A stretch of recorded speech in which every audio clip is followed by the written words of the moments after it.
sessions. There we go. But we've had a lot of people ask if we could record it for them because they couldn't make it today. And like I say, we're not repeating this session. So we thought if we can record it, it'd be really useful, and then we can send that out. If it goes okay, we'll put it up on the YouTube channel and then send you the link afterwards. Like I say, hopefully if the recording is okay, if you don't want to be on that, then obviously keep your camera off and stay out of the chat. Otherwise, hopefully it will all run smoothly. So I should introduce myself. I'm Matt. I'm the North Yorkshire Horizons training facilitator. I run the Drink Drug Hub website, which I've shown you a second ago. And alongside me today will be Craig. Can you introduce yourself a bit, Craig? Yeah, hi everybody. I'm Craig Bosworth. I'm the strategic lead for harm reduction, working across North Yorkshire. So working in the public health team, and then also directly supporting North Yorkshire Horizons Drug and Alcohol Service. Perfect. Thanks, Craig. And as I say, you're attending training today that's available through Drink Drug Hub. There's the website address, drinkdrughub.co.uk. And as I said already, we've got loads of resources there. We're adding to them all the time. And we also have lots of courses to attend. The one you're attending today is Drugs in North Yorkshire. That's our new resource, our new course that's running every 3 months. And it's a bit different to the other courses that we run in that it's actually a summary of the Emerging Drug Trends meeting, which meets monthly. Craig chairs that, and Craig's going to talk us through that a bit today. So today we thought what we would do is take some of the discussions that happen in those meetings and make them more widely available through this brief session. And I'd say we'll do that every 3 months in the Drugs in North Yorkshire workshop. So the next date things in March. Today's session, we're going to focus on ketamine. But before we get there, we'll look at how drug markets work and how they impact drug supply into North Yorkshire. We'll look at drug trends that we're seeing in North Yorkshire. And then we're going to take a closer look at ketamine because we are seeing an increase in people using ketamine, particularly young people. So we'll look at what ketamine is, how people are using it and why they're using it in the way they are, and then what risks come along with that. And then we'll look at how to respond to that. But where we're going to start is here on a street in North Yorkshire. It could be anywhere in the UK. And what we're about to witness is something that happens all the time across North Yorkshire, across the UK, and that's a drug deal. Most drug deals are arranged this way, not necessarily by text, could be another social media platform, but it's ultimately someone arranging with their dealer where they're going to meet, what they're going to buy, how much they're going to pay. And that's what the deal looks like. And a really simple way to look at this is it's one transaction between a dealer and a drug user. But if we want to understand drug supply, drug markets, we need to think about them a bit differently as a retailer and a customer. And actually, these two people are part of a much wider system.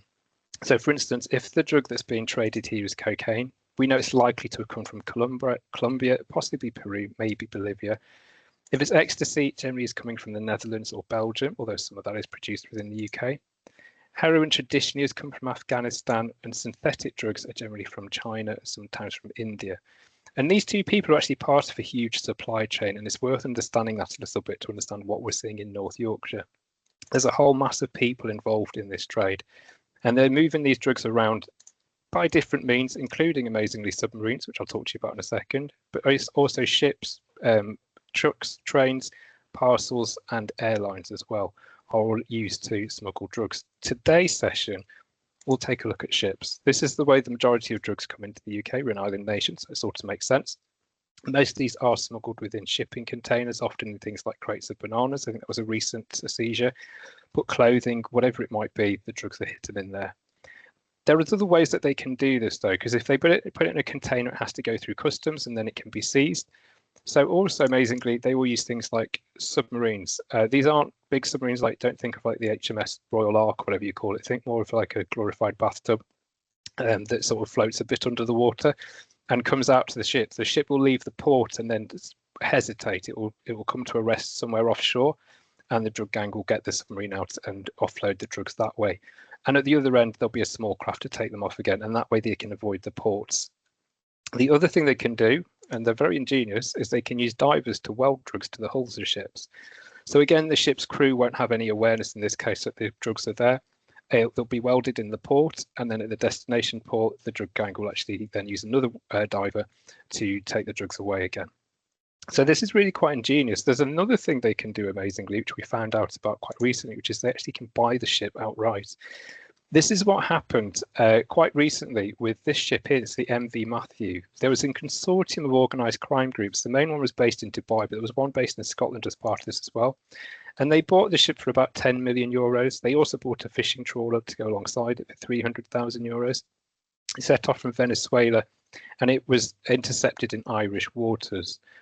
This was really quite a big case because actually the trawler got into difficulty, and then when it was the services went to rescue it, they found actually there's quite a lot of cocaine here. In total, 2.2 tons of cocaine were on board this vessel. Street value of 157 million euros. It does sound like a lot of cocaine. It is a lot of cocaine, but actually Britain gets through about that much cocaine every 6 to 7 days. Our total consumption every year is about 117 tons of cocaine. Which is really quite incredible. Cocaine use is really soaring at the moment. To put that into context in terms of the size of the market, I've got this slide here showing you the global market size of different products. I almost called this slide things the world spends its money on to make itself feel better. Starting with tea, it's not a very big market, amazingly, $22.7 billion. Then you got chocolate, $123 billion, and coffee, $256 billion. The size of the illegal drug market is actually quite a lot larger than that, almost twice the size, $500 billion the world spends on various illegal drugs. And the most amazing thing is, well, there's a couple of things. First of all, the markup on these products tells us why this market is so valuable. So if you're buying retail products in the shops, they're about 10 to 100% more expensive than the retailers purchase them for. That's the markup and that's their profit margin.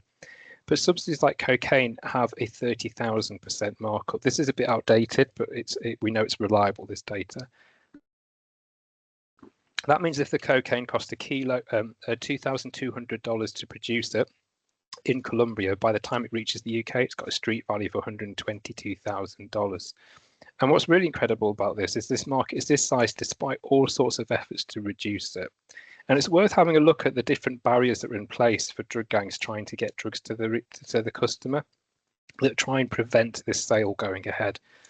So first of all, governments have legislation. We've got two major acts in the UK, Misuse of Drugs Act and the Psychoactive Substances Act, legislating these drugs are illegal and trying to prevent them being sold. If people do try and sell them, we've got customs trying to halt them at the borders. They seized 105 tons of drugs last year. And if they get past that, we've got the police force. They arrested, or there were 181,000 drug offences in 2024. So this is a big part of their workload.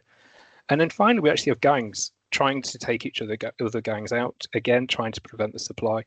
29% of murder victims are either suspects or believed to be drug dealers. So there's loads of barriers in the place trying to prevent drugs getting to the end customer. But despite this, the end customers still want drugs. And this is the demand side of the market.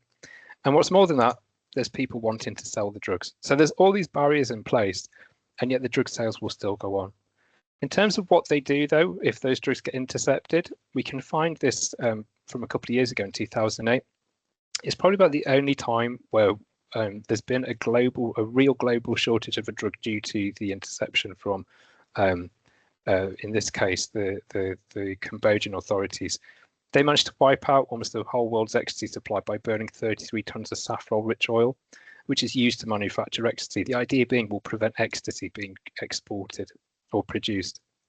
What dealers did is they started selling MCAT or methadone instead. So we just saw the drug change to a different drug, and we're seeing this constantly. There were 47 completely new psychoactive substances detected for the first time ever in 2024.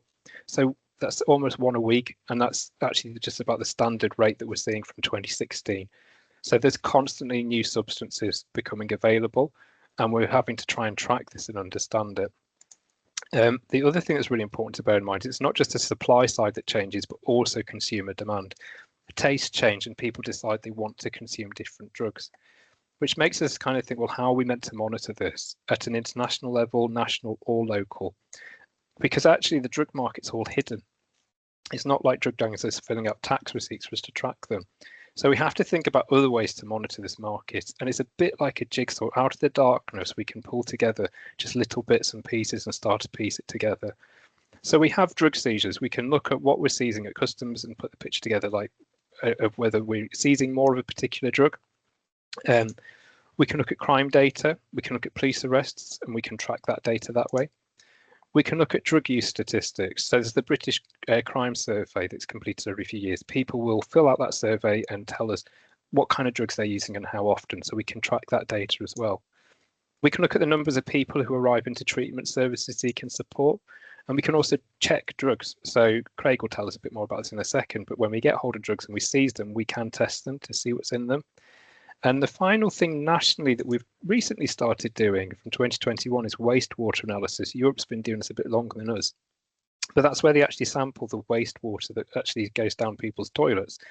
And we can track how much of certain drugs are present in that water and also build a picture that way. So that's what we're doing nationally, and I'll talk a bit more about the national picture in a little bit. Craig's going to tell us a bit more about what's happening locally, because we have a similar system in place here, which I mentioned at the beginning is the Emerging Drug Trends meeting. I say Craig chairs that, and he's going to talk us through the next bit of this presentation in terms of the work they're doing and their findings. So Craig, can you take us from there? Yeah, absolutely. Cheers, Matt. It's a really good introduction there. So yeah, like Matt says, and I'm sure you're all aware that obviously trends in terms of emerging drug trends change literally constantly, and you can see there from the different new substances that we saw, and that's no different locally. And it's a full-time job really trying to keep up with what emerging drugs are national, but also coming in potentially locally, and then the risks that they potentially cause. So there's a couple of key strands, I guess, of intelligence routes that we use to monitor that. Matt's obviously mentioned emerging drug trends meeting being one of them, and I'll talk to you a little bit about that. But I guess this flowchart really tries to kind of capitalize everything that we kind of currently do. So if we use an example that we've got Bobby, and Bobby is dealing vapes believed to have THC in. That's a piece of intelligence, and we'd hope that that would get fed into police. And if that was yourself as an organisation that's aware of that intelligence, you can use that police partnership intelligence form to do that. That intelligence then gets fed into different meetings. So one of them is Emerging Drug Trends meeting. That is a meeting, like Matt says, that I chair monthly. There's a wide partnership that attends that, from young people's services to adult services, to safeguarding colleagues, to prisons, to housing. So lots of different agencies attend, and they feed into this meeting about what are the trends that they're seeing, what are they hearing from the people that they support. We also have our Nitazine meeting, or the police call this OPHARP, because everything has to have an operation name.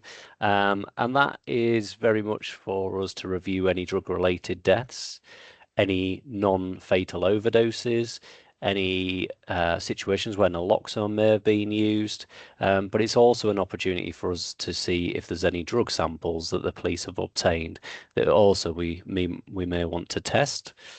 We then have our police force tasking meeting. So with all that, if we're really concerned around a substance within North Yorkshire, and we feel that either it needs more attention from police or it needs more resources to take that threat out, that's the meeting in which those resources would be assigned.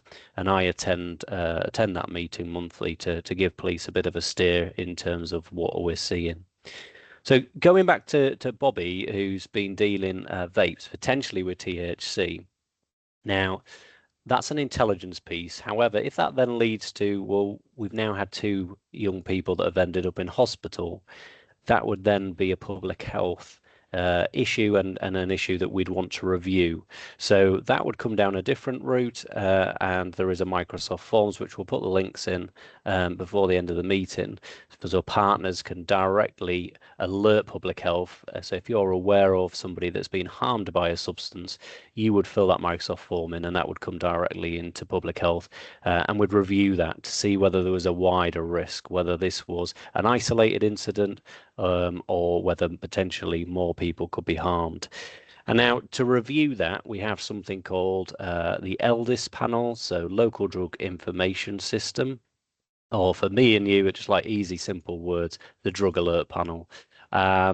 And this was new criteria that the government set, that every local authority has to have an eldest panel.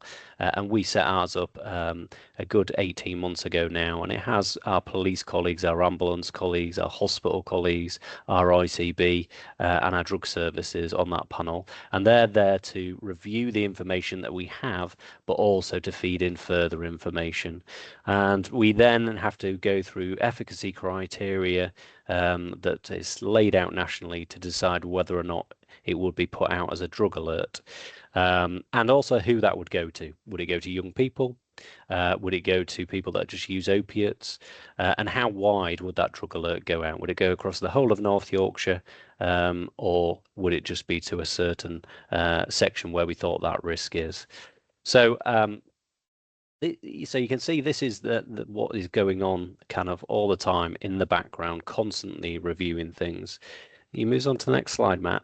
Now, one of the things that obviously is really helpful for us in terms of understanding what drugs are in North Yorkshire is our drug analysis project. So we called it NYDAP. And we started this specifically with York University in August 24, which has been fantastic to have a local university that we can send samples to, and we can get tested very rapidly. So if we're really concerned about a substance, we can get an initial screening in 2 hours of a point and shoot. This has got X in it. The further analysis takes a little bit longer to look at the contaminants and purity, but certainly from an emergency perspective, we can get a very quick turnaround, which is really helpful. So in the 12 months since August 24, we made 13 deliveries of samples to York University. We analysed 126 samples. And you can see some of the pictures here, quite a wide variety of things that ultimately had been found in North Yorkshire. So we have gummies, so edibles, sweets that contained THC. We had spice there. We've tested lots of pregabalin. You can see there's some a white and red tablet. Those actually contained N-paralindo-etonitazine, which was 500 times stronger than heroin. And we obviously put a drug alert out about that. We've had e-liquids that go in vapes. We've even had paper that has contained LSD. So we've actually detected over 60 different drugs from those 126 samples. So hopefully, I think that gives you a bit of an idea in terms of the range of different substances that are out there, and we've thankfully got the ability to at least monitor some of those. You take us on, Matt?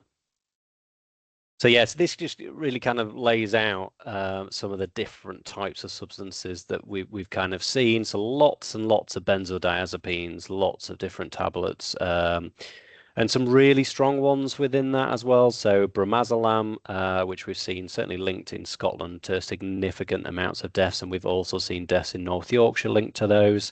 You can see there we've got the nitazines. So we've detected nitazines, which obviously is a synthetic opiate, which ranges about 50 to 500 times stronger than heroin. We've detected nitazine 11 times in North Yorkshire, either in heroin or in illicit tablets.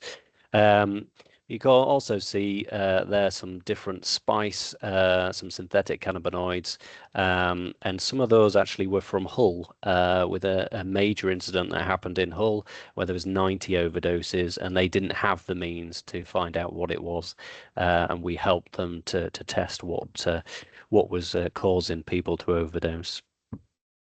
You can move us on, Matt. Thank you. Okay, so obviously the drug checking is fantastic in terms of what the trends are, but also we sometimes need to look at kind of North Yorkshire Horizons and the drugs treatment services and North Yorkshire Rise in terms of, you know, how many people are coming through the service and what they're coming through for. So you'll see in here, this is kind of North Yorkshire Horizons referral data. and 2025 has been the busiest year kind of on record since the start 2014 for North Yorkshire Horizons in terms of the amount of referrals that are coming in every month. And there's some factors that have supported that in terms of increased staffing at the front end of the service, and certainly some more streamlined pathways to help people get into the service quicker. Also, the other thing, the yellow arrow represents the launch of North Yorkshire Horizons' new website, which if you haven't gone on that, it's well worth a look. It looks fantastic. But the main thing is it provides an opportunity for people to actually refer directly into the service, which as you can see, since that point, has definitely made a big impact in terms of the amount of referrals coming through to the service.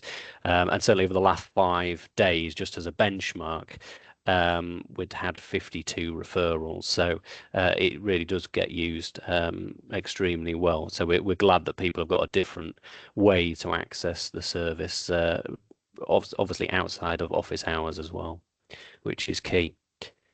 You move us on, Matt. Perfect. So just thinking about that and thinking about the referrals into Horizons and by substance type. So you can see on here, the orange kind of line actually represents alcohol, and alcohol, without a shadow of a doubt, is the most prominent referral into North Yorkshire Horizons, and it makes up about 32%. Of their overall people accessing the service. And just over the last 12 months, we've received just short of 1,400 referrals for alcohol. We have booked a trend nationally previously as well around the amount of referrals in North Yorkshire that we get for alcohol, where others areas have actually seen a drop off. But we continue to see kind of high levels of referrals for alcohol. Opiates is our second highest referral, and although it is significantly lower than alcohol, our opiate clients do make up 42% of people accessing support. And the reason for that is that they stay in service generally a significant longer period of time than people accessing the service for alcohol, often because they're also on opiate substitute medication. So cocaine is the third most prevalent referral into North Yorkshire Horizons, and that really kind of chimes with nationally. There's been a 50% increase in people accessing treatment for cocaine since 2010, and we know the prevalence of cocaine nationally is really high, and sadly we see that as well in terms of the amount of deaths year on year that increases through the Office for National Statistics report that looks into drug-related deaths. You move us on, Matt. So we're just going to look specifically at ketamine, because obviously Matt's going to go off and kind of talk you through that. So I think it's just useful to show where we're at within the service around ketamine. So we haven't got huge numbers in the service for ketamine. So I think overall it's 22 within the adult service, and we've got 4 currently in the young people service. But if we were to look back 3-4 years ago, we hardly had any. So we have seen a significant increase, and that also fits nationally, certainly within young people services, where there has been a significant increase of young people accessing services for ketamine. So I think what I can say on that is that about 8% of all the referrals into treatment service for young people are for ketamine, and that has more than doubled since kind of 21. So again, we're hearing a lot about ketamine at the moment, and I think this will be a trend that we will continue to see, a bit like cocaine, where we'll start seeing more people over time accessing treatment services in both adult and young people. I think the thing for us to think about here is that we're seeing more actual referrals in the adult service.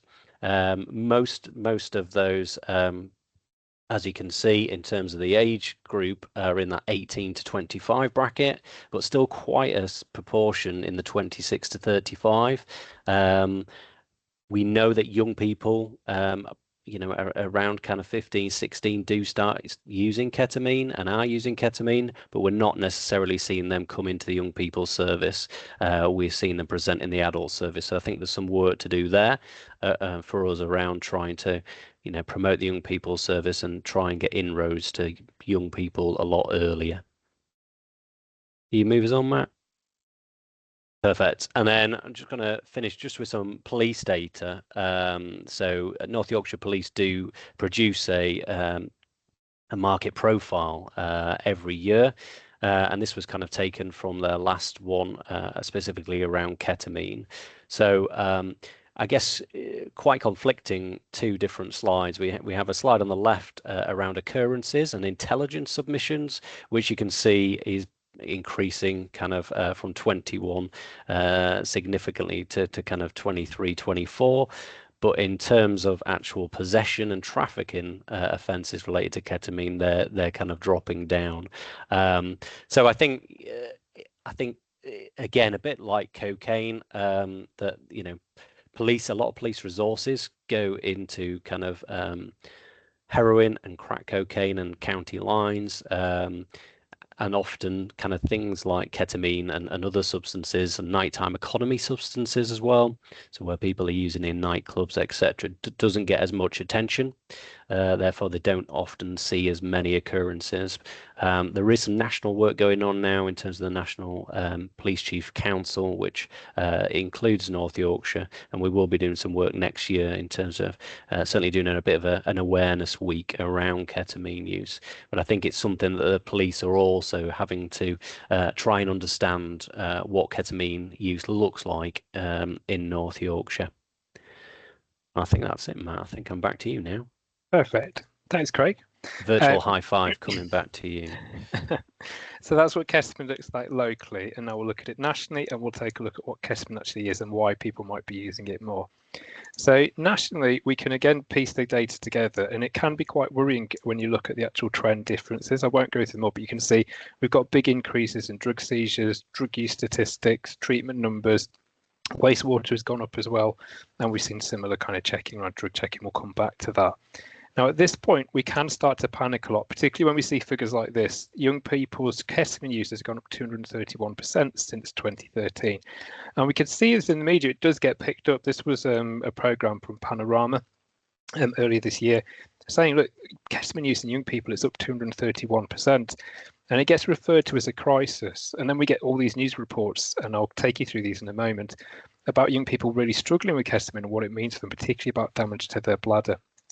Now, the other thing that's been noticed is young people are dying more, or deaths overall, for ketamine use have increased by 650%, which is one of those things that really is quite panicky to read, and it starts being called a pandemic. And this is where we need to be quite careful about how we frame things and go, we need to put this data into some context. So for instance, what does 650% increase in drug deaths look like for people using ketamine? Well, what we can look at is actual death rates for all drugs, and they see how it compares. And you can see ketamine still isn't really very high on this. Now, it's not to minimize what the suffering is that people are struggling with. Deaths are only one measurement of harm. But just an example, for instance, more people are currently killed by pedal cycles than they are by ketamine. And I'm not trying to trivialize this. We're just trying to say, let's put something into context and understand what the trend means. It means it is increasing rapidly, but it's still at quite a low number compared to other substances that are causing deaths. Same with those 231% increases in use of ketamine. Again, that's what that looks like. Most young people, thankfully, are not using ketamine by a large majority, but it is a very significant increase. So we need to be mindful of this, and I think we need to be concerned, but not necessarily panicky in our response to it. So at the moment, the government is thinking about reclassifying cannabis as a Class A drug. It's currently a Class B drug, and this is seen as its response to be looking at. It's seen as sending a strong message about the dangers. In other words, if we tell people it's a Class A drug and now it carries a maximum jail sentence of 7 years for possession instead of 5 years, that will hopefully deter use. Now, this is where we really think carefully about how do we respond to drug trends. At this point, it's useful to go to the work of Transform. They're a drug policy foundation who raise awareness around drug policy and its impact on use and the impact on drug taking behaviours. And they've pointed out, well, we've been here before. So back in 2014, ketamine use was going up then, and they decided to reclassify it from Class C to Class B as a hope to deter people from using it. And what we found is this hasn't really worked. So they're arguing maybe this isn't the right response. We're not going to take a position on this ourselves. We're just reporting back what's actually the dialogue at the moment. But of real interest is this. Here's a chair of Transform. Her name's Vicky Unwin, and her daughter Louise actually died from ketamine use. And she's sort of saying, well, I'm not sure Class A is the way to go with this. And we'll explain why in a second, but she talks about her 21-year-old daughter didn't just die from taking ketamine, but she died from taking ketamine then having a bath, and tragically she drowned in the bath. And she's quite a big campaigner now, campaigning for more awareness about this. But there's something that we need to take out from this, which is actually, this is a story that comes up quite a bit, that not just people take ketamine and that's how they die, but also they take ketamine and then they're going into a bath or into another scenario where they're in water and they're drowning. Here's someone posting about this saying, I almost died this way. Danielle Littlewood was getting into the bath to ease her pain from her ketamine use, which we'll look at in a second what that means, and almost drowned as a result.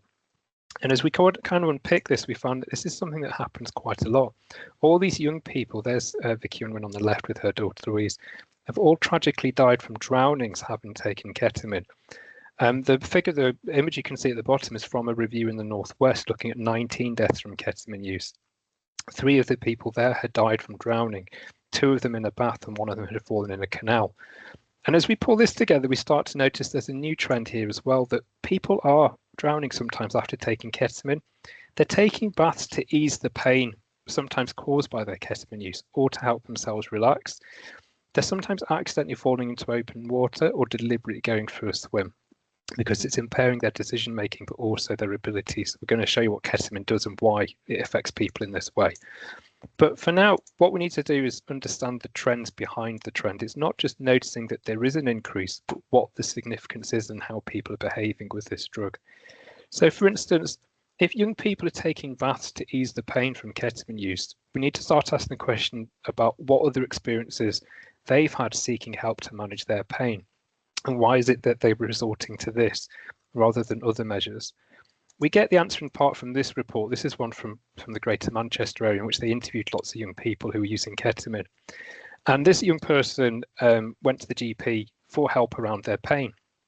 And the researcher asks, did you go to the GP or A&E about that? And he said, well, I didn't for a while. I was having ketamine, K cramps on and off. And then they did go to the GP, but the GP just prescribed naproxen and Buscopan, quite standard kind of medications. So the interviewer says, well, did you mention you were using Ket? And the young person says, well, no, I didn't for a while. And then importantly, this is the learning we've got to take on board. He says they should really sort of push that, they should really ask to get that out of me. And this is one of the things we have to flag up and go, maybe we need to learn from this. Do we have more young people presenting at GP surgeries with abdominal pains, and do GPs know that this might be a sign that the young person is using ketamine and it's something that they need to ask about? In the meantime, it's worth us exploring ketamine a bit further to understand, well, why do people get pain from it? What are they experiencing and why are they using it? So this is what ketamine looks like. You can see on the screen. It's a kind of like a shardy substance. It looks like a little bit like cocaine, but it's a different drug entirely. And we need to think about what are people experiencing when they use this. And when they use it, they can snort it, they can inject it, or they can swallow it. Mostly people are snorting it. Now, the reason we've got ketamine comes around from the 1960s. It was actually developed as an anesthetic, and it's a really good anesthetic.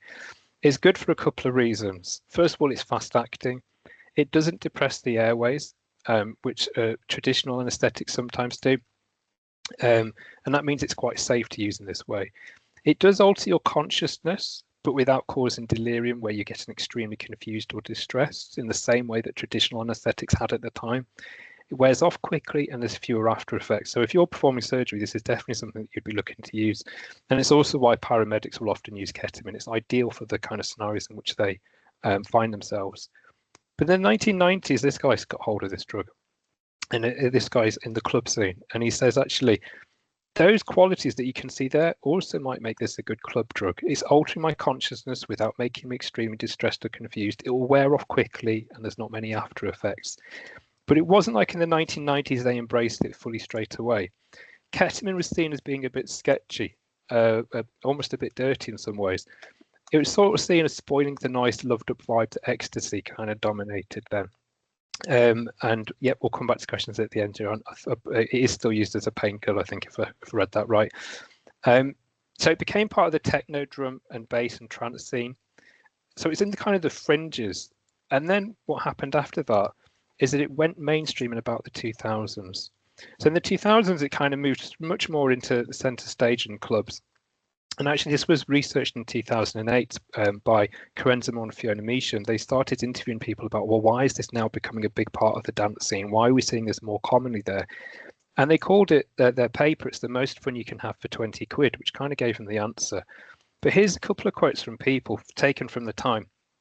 And this is from 2008, remember. Chaz, a 30-year-old, he said, it's just a laugh, funny experience, strange experience. What I like about it is that it doesn't last very long. Bob, a 22-year-old, has said it's just brilliant. Perfect way to end the night, so it helps them relax at the end of the night. Andrew, aged 24, tells us something a bit different here. He says it's hard to take ketamine in clubs because of the intense atmosphere, and I can't take intense things when I'm on ket. And then we've got Carl, 24-year-old. He says if you're in a club, loads of different people, it's a lot crazier. The floor feels really bouncy. If you're back in the flat, it's cool that the floor feels bouncy, but I choose now to do it at home. And this is where we start to see another trend with this drug, which takes us to today. And actually, people are now taking this outside of clubs as well. They're taking it at home. Now, this is from Reddit.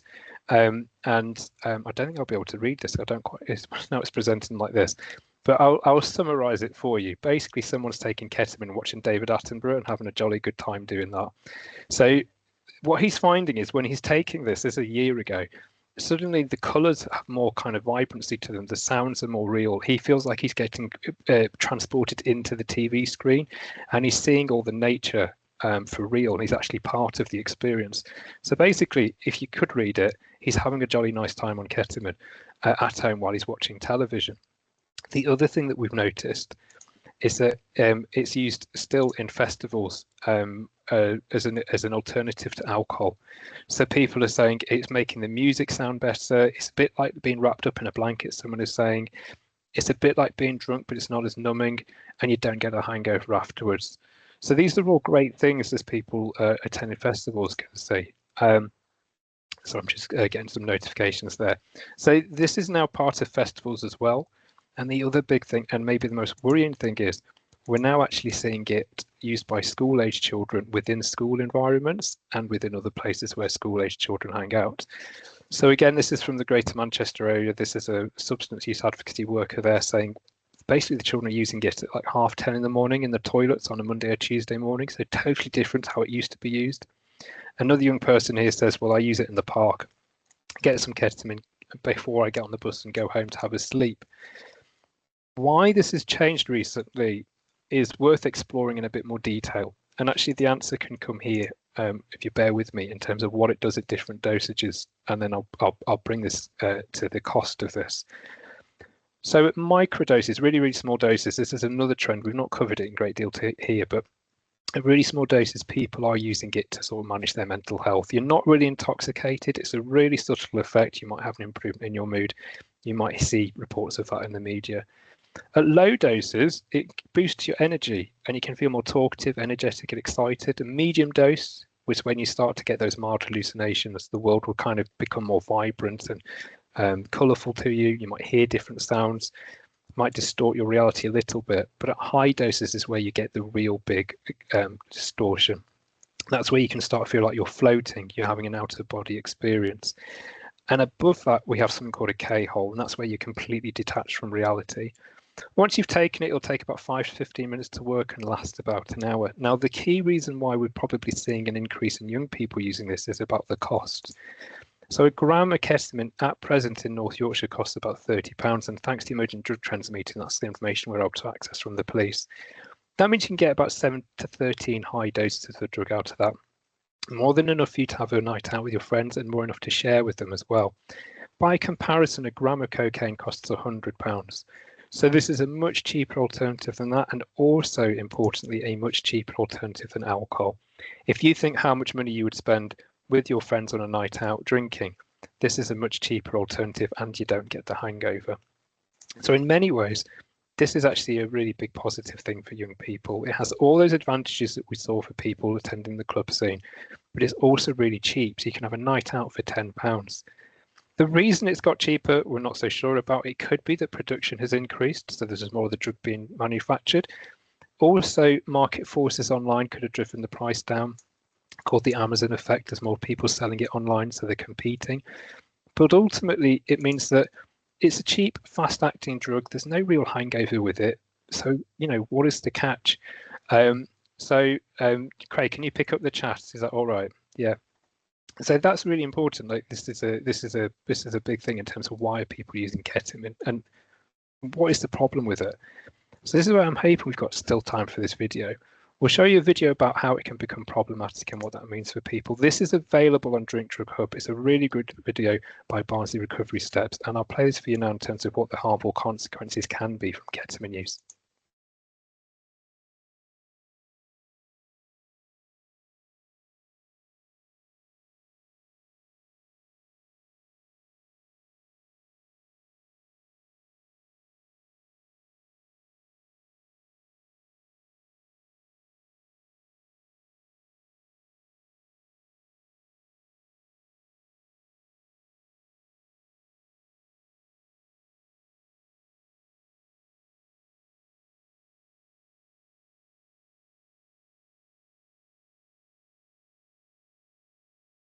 Oh, has it stopped for everyone else? Yes. Yeah. Yeah. Okay. Yeah. Okay. Yeah, it has. Right. Yeah. Don't worry. Okay, everyone, I've got it. It's not working. Bear with me then. What we'll do is I'll send you the link for the video. It's a brilliant video. We'll send you the link afterwards. And there you go. It maybe we've got a lot of people in the session, and that's kind of getting in the way of trying to play a video. I'll send you the link afterwards. Do have a watch of it. It's really, really good. It takes us to the risks of ketamine use. So he's going to talk a little bit in that video about bladder damage, and we're going to get to there in a second. In the meantime, there's a couple of risks. One is in contamination, which is something Craig had mentioned there. And actually, Craig, how do I say the drug that's on the screen here? Because I was trying to say it before and I can't say it. Metetomidine. There you go. Metetomidine, yeah. So thank you. That is actually a veterinary sedative which has been found in ketamine. And there's a key distinction here. This does cause sedation, but it also does depress your respiratory system in a way ketamine doesn't. So if it is in there, you may have breathing difficulties, and we know there's a higher risk of overdose. So that's one thing to bear in mind, is that when you're buying legal drugs, the supply may have been changed in some way and you might not be aware of it. And you might not be able to tell. You're looking at two very different samples of ketamine at the moment. I would like to ask whoever takes these photos why they're taking a picture of a white powder on a white bowl. It's really hard to see the powder. But basically, one of these is 98% pure and the other is 25% pure. And it's really hard to tell them apart if you're taking them. We know that young people in particular think they can tell the difference, in part because of how shardy it is. If it's got long shards to it, young people seem to be thinking that is a sign that it's good ketamine. But actually what we know is we've also found MSG in ketamine, and that is also very shardy in its appearance. So that's monosodium glutamate. It may be added just to give it the appearance of something that's a better product. And that's something young people need to bear in mind. There's other risks as well. One is we know ketamine is often used with cocaine. When people do that, what they're trying to do is counterbalance the effect of ketamine with cocaine. Sometimes if they feel a little bit too spaced out, they might use some cocaine to straighten themselves up. But they're both white powders, and when you're taking them, you can get them mixed up, and that could be really, really dangerous. The other thing is people might take them again too soon. When you take ketamine, you should wait for an hour to 2 hours before you take more, but it changes your perception of time, which means that actually you might redose too quickly and have an overdose. So one thing is how are you going to monitor that if you're taking ketamine? We can get abdominal cramps. Those are called K cramps, painful muscle spasms. And ultimately, if you start using ketamine to alleviate, so you were using it recreationally, but then you find you need it as a painkiller to alleviate the symptoms of pain that you experience from your ketamine use, you can get really badly trapped into dependency. And as part of that, if you're using it, so ketamine should just be used, it's designed for surgery, short doses over a very limited period of time to cope with surgery. But if you're using it consistently daily, we can end up with bladder damage. And that's where the ketamine can strip the bladder lining and shrink its capacity. So people are experiencing profound pain with this, and they can be really suffering when they're having to go to the toilet, and they're going to the toilet very frequently, like every 5 or 10 minutes. This is something that's been reported widely in the media. So you'll see these stories a lot. We track this in our comms group, and we see loads and loads of reports in the media of young people saying, actually, this has been really, really painful, and some people have had to have their bladders removed. There's actually a clinic set up now for young people to attend in the Manchester area, the Alder Hey Hospital, I think it's called. A journalist called Simon Doherty went to interview the clinical lead there, Professor Rachel Isber. And he says to her in this YouTube video, he asks, well, if you spit it out, does it reduce the harms? And he says he asked the question because people who follow him on social media are asking him whether that works or not. And she says, well, I've no idea. She said, it might do, but we don't know. The idea being that once you snort it, it will drip down the back of your throat. And if you spit that out, it won't cause your bladder damage. And she's basically saying, well, I don't know. We've never researched this. But it does tell us, because we see this again in that report from Greater Manchester. There's a young person there saying, well, I've heard if you spit it out, it's supposed to make sure it doesn't mess with your bladder. We don't know if it does or it doesn't. But we do know young people are sharing this information. And this is how they're learning about how to take ketamine. So we know this is a drug that's got a lot cheaper, which has made it much more accessible for them, which it wasn't previously, and more young people are using it. But the information they're getting in which to make decisions about using it are from each other or from informal sources. Here's someone on Reddit. They're asking about using ketamine for the first time at a rave. And if you go through Reddit, you will find there's good harm reduction advice on there. People will say, right, you need to do it this way. You need to wait when you're taking it. You need to be with friends who are going to keep you safe. There's loads of good advice there, but in amongst it, there's stuff like this. This person is saying, well, yeah, you won't feel it instantly. You'll feel nothing instantly. You might even think you got burned, as in you didn't, you've been sold something duff. Their advice then is do more to see if basically, if it didn't seem to work, just do some more and see if that helps after 10 minutes. And that's exactly what you shouldn't do. The advice should be actually, if it doesn't seem to work, don't take more. It's clearly not ketamine, or it's clearly not what you thought it was. So that's actually really dangerous advice, but this is what young people might be accessing.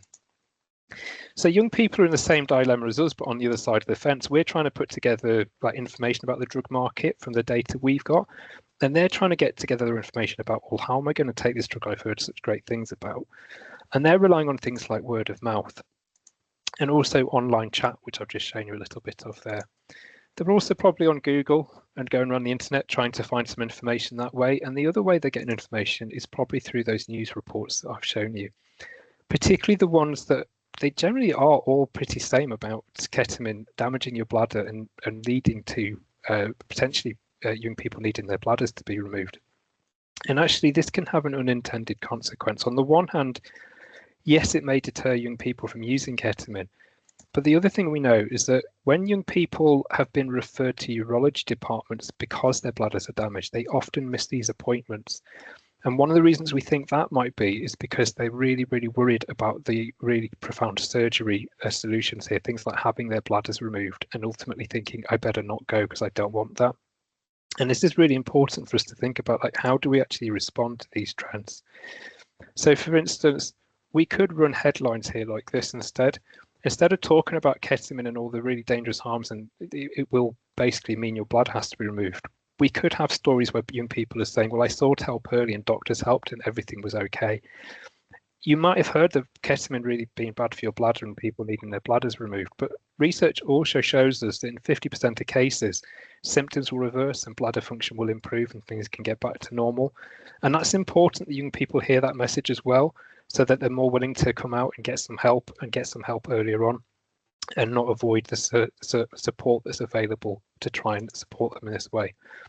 There's other things we need to bear in mind as well. We need to make sure young people and anyone who's using any drug actually has better access to accurate information and how to stay safe. We need to keep doing drug testing and providing drug alerts and making sure they're aware of what is potentially in the drugs that they're taking.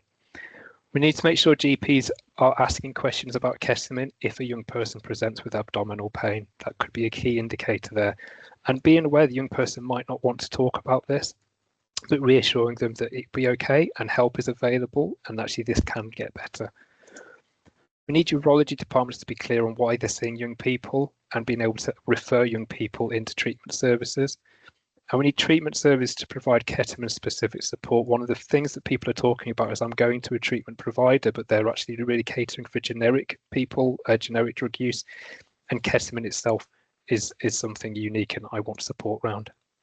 And the final thing is preventative education and reaching out to parents and families.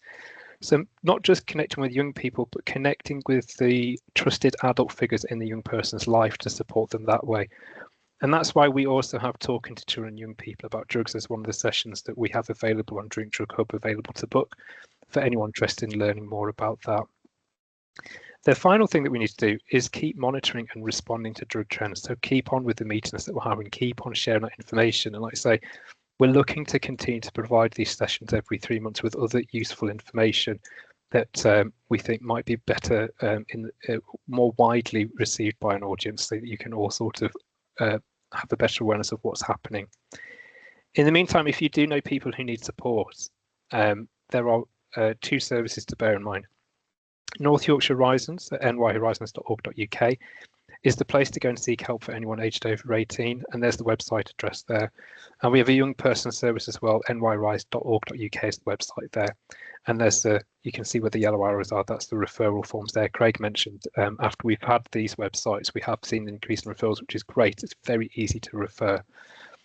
So we would encourage anyone to come and seek some help if that's what's needed. In the meantime, you can book another session with us because we're coming to the end of the session now. So before we take any questions, I would welcome anyone to go and book your next session for the 19th of March. We're not sure what that session will be about yet. We'll have to review the date and publicise that closer to the time. There's the link there, but you can go on the website and just book it the same way. And the other thing I said at the beginning, we'd really appreciate feedback from today's session. You can use the chat feature, just put it in the chat, let us know what you thought of it. You can email us at drinkdrughub@nyhorizons.org.uk or visit the website and use the contact form. But we'd really, really appreciate your thoughts on what you thought about the session, because obviously we're looking to keep running this if people are finding it useful. And at that point, with a little bit of time left, we'll answer any questions people have. So I will come off this. Craig, were you answering some questions in the chat as we went along there? I was, yeah. So Peter was just putting in the chat. Peter works for medical teams that work in the nighttime economy, and they've been seeing certainly some contamination in terms of ketamine. Actually, Peter noted fentanyl, and I haven't necessarily seen any national evidence of fentanyl and ketamine. Not to say it's not there, but we certainly have seen, like you've pointed out, the metetomidine and also xylazine. Two are very similar drugs, both veterinary tranquilizers. Neither are licensed for human consumption. Metetomidine has now really kind of taken over from xylazine over the last couple of months. So we really haven't seen much xylazine, but we've now started to see metetomidine, and we're seeing that in heroin. But we've also seen that in ketamine, and metetomidine is about 200 times more potent than xylazine, and both these drugs really are more prevalent in America. That's where really they've kind of been more kind of prevalent, again in heroin supply, but like you said, mixed obviously with other drugs really increase that risk of overdose and that respiratory depression. Yeah, brilliant. And just to say, we've got in the chat there, Victoria's pointed out, there's also, if you're attending from York, Change Grow Live are based there as the service for support there. Perfect. Does anyone have any other questions they would like answered before we finish at 2 o'clock around ketamine use?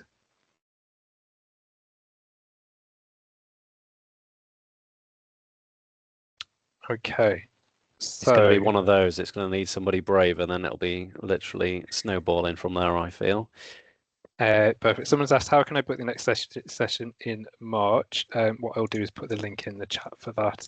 So it's just the same way you booked this. So if you take an eye on the chat, Craig, while I'm trying to book this, get this link sorted.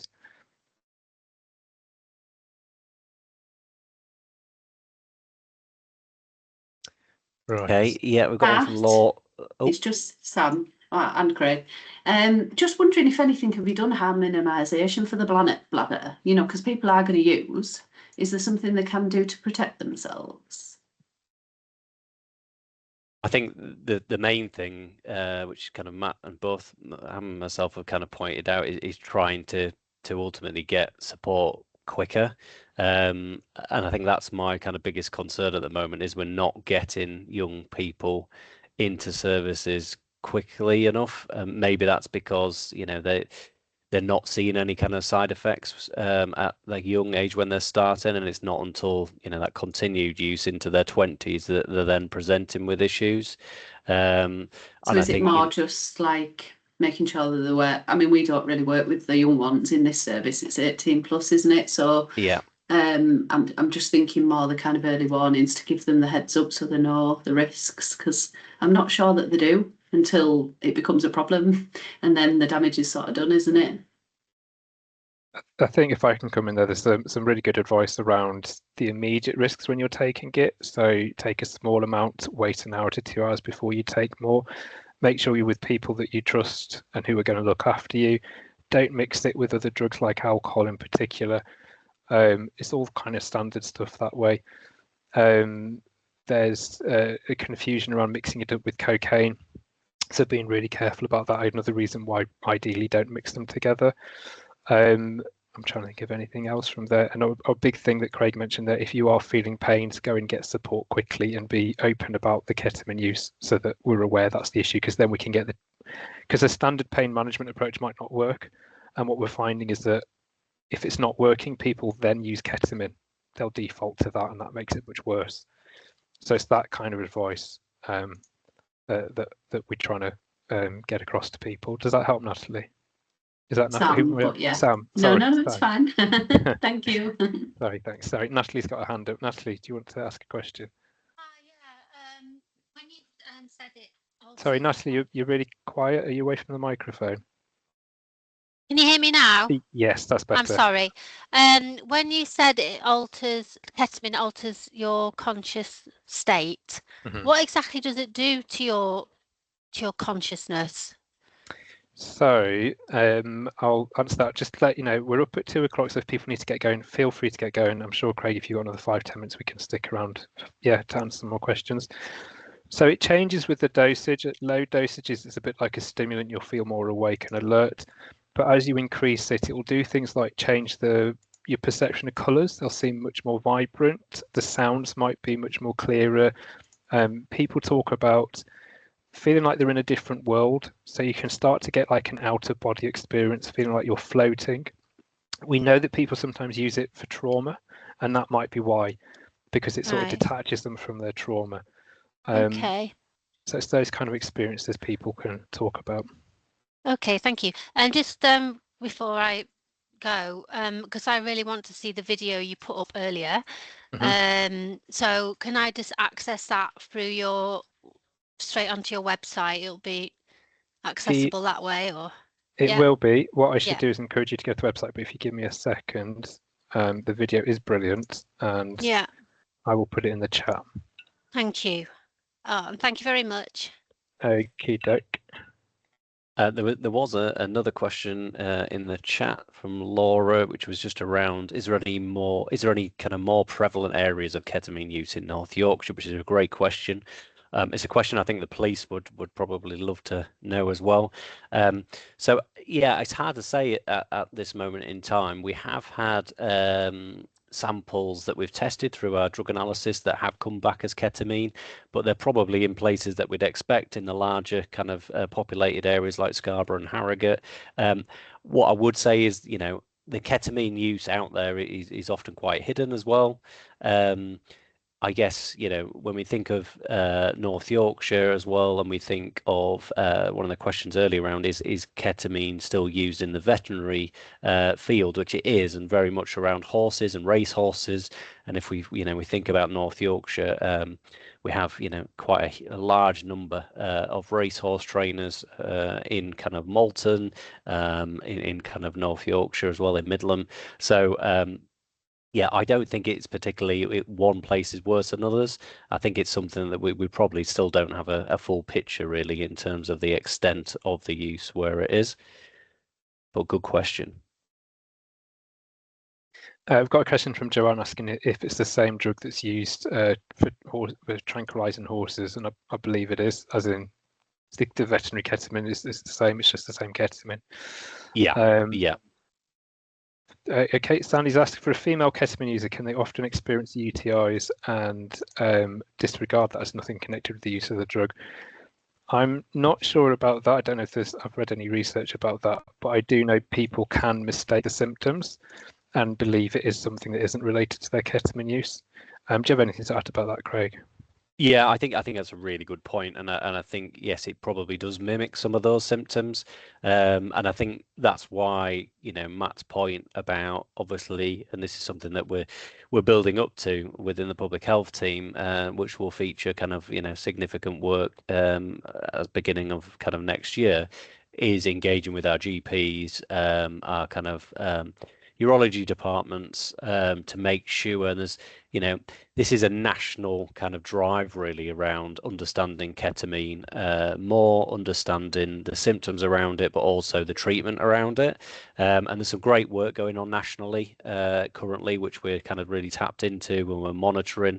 And we've got some great examples that we'll be able to actually learn from in terms of clinics specifically for ketamine users within urology. But there's a lot more that we need to kind of learn around it and kind of put in place. Hopefully that answers your question. Brilliant. Michelle was asked if there's any good information resources for supporting young people and their families who have, I think it was additional needs, additional learning needs. I'm not aware of anything off the top of my head, unless you are, Craig, but we're very happy to have a look round and send you anything that we find. So I think that's probably the best way we can handle that, Michelle. I won't want to give you recommendations that aren't correct. Okay, perfect. Does anyone else have any? I'm just watching the chat to see if there's any other questions coming in. It's been brilliant to have so many people attend. I just want to say thank you. That's one of the big things I need to remember to say. We really appreciate people taking the time to come and attend any session that we're running. And again, your feedback's really appreciated to help us understand whether to keep running it and what you liked about it and what we should do more, what we should do less. I'll see if there's any other questions. I think that might be it. I think that's I know a lot of people are booking because I get a notification every time someone books a session, and it's going crazy at the moment. Okay, I think that's everything. We'll just check. Yeah, Peter says keep going. That's brilliant. And thanks for coming, Peter. Really appreciate you coming. It's been great to have someone attend from your service. No, that's good. It was good. I'm just wondering though, is there any reason? Because I've been looking for some resources to put up in the clubs in the welfare area, and I can't find any kind of posters to say, look, here's some consequences, here's some signposting. I've even been on the Frank site to look, because obviously when people are there suffering, that's the time to kind of go, maybe you should get some help around this while they're in that, because while they're seeing the consequence of their actions before it wears off, you see. We found some good ones in America, but they've been taken down now.